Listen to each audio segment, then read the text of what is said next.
Hey man, no fair cutting video together. That's not how you're supposed to do indie conversation. All right, let's catch up here. Um, PUBG stuff like that. Quake 2 had 64 player maps. I mean, it didn't have the structure of PUBG and Fortnite where everybody is continually pushed together. Um, but Battle Royale is yet another, type of game that we could have had decades ago. Nobody came up with it until now. And it's easy to do as a mod of an existing uh, engine. I mean, both Fortnite and PUBG are mods. I mean, PUBG isn't exactly a mod. But it's definitely, they definitely started with code ripped from another game, which is one of the reasons why it runs like crap. Um, I've played Fortnite. I haven't bought PUBG yet, and I just, you know, I'm just no good at it. So it's just not my thing. Let's see. What else? Uh, uh, did anybody else say anything I want to talk about? Oh, yeah, one thing. Mike, I have seen a game with a worse name. PlayerUnknown's Battlegrounds at least has some character.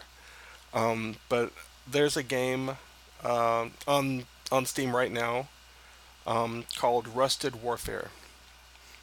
I mean, that's just the most and it's actually a really good little game because it's basically Total Annihilation remade. Um, but because it has such a generic name, it doesn't have full Steam support, and the graphics are pretty simplistic. I mean, the game is rated very, very highly, but it's only sold a couple thousand copies at this point. Which leads me into my next point. Boy, howdy, I have been watching videos from Ryan Clark and doing market research, and that's something I never thought I'd do. Um, it's actually fascinating looking at because you can look at Steam Spy and find out exactly how many. Well, not exactly. I mean, everything's got a margin of error, but you can find out how many copies of a game has sold, when they sold. I mean, Steam Spy only goes back 3 months, but still, that's a lot of information. Um, and it can give you a rough estimate of how much money the game has made. So it's fun to go on Steam Spy, which is steamspy.com, and just type in, your favorite game and see how many copies it sold and when. Um, so yeah, that's helping with market research. I'm doing market research for my own game and also for the game that I'm making with Mike, which is coming along. And speaking of which, we are going to start testing at some point, and that point has become closer. I can't say exactly when, but the point that we're going to test is closer than it used to be. If you get what I'm saying. Um, I've got some basic Steam integration done. That was not that hard, but there's a lot of API stuff that you know. Also, been working in Linux, and I used to work in Linux. I've had two jobs where I worked in Linux. I like Linux. Uh, Debian is my you know base distro of choice, and I usually use Ubuntu.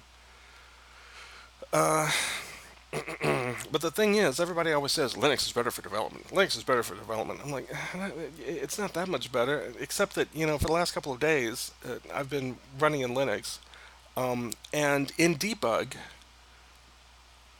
the game Mike and I are making runs at double the frame rate it does in Windows in debug. And it's probably due to the standard library being implemented better through GCC than it is through Visual Studio, Visual Studio's compiler. And not only that, the builds are faster, much, much faster. And yes, I've enabled, multi-core building and partial rebuilds in Visual Studio, and with the builds being faster and the game running faster in debug on Linux, it makes bug squashing so much faster. So I'm going to be staying in Linux for a while I'm, fixing bugs. Um, the downside is that there are some other tools, some, other things I need to do or I need to use that don't work well in Linux. GIMP is about the only image manipulation program that's worth talking about in Linux, and it's awful, and I hate it. So if I have to, make a new sprite or something, then I'll get along, but I would rather do it in Windows using Paint.net because Paint.net is awesome. Let's see. Anything else? Um, nope, I think that's it. Um, I don't know if Battle Royale is going to be flavor of the month or if it's going to have legs. Um, I mean, I thought For Honor was going to be huge, and that turned out to be a big hunk of nothing. Um, I mean, that's really unfair to say because a lot of people worked so hard on that game, and the basic gameplay is great, but they couldn't keep the servers stable, and the player base drifted away and it's never coming back. So, yeah, I guess that's it. Bye.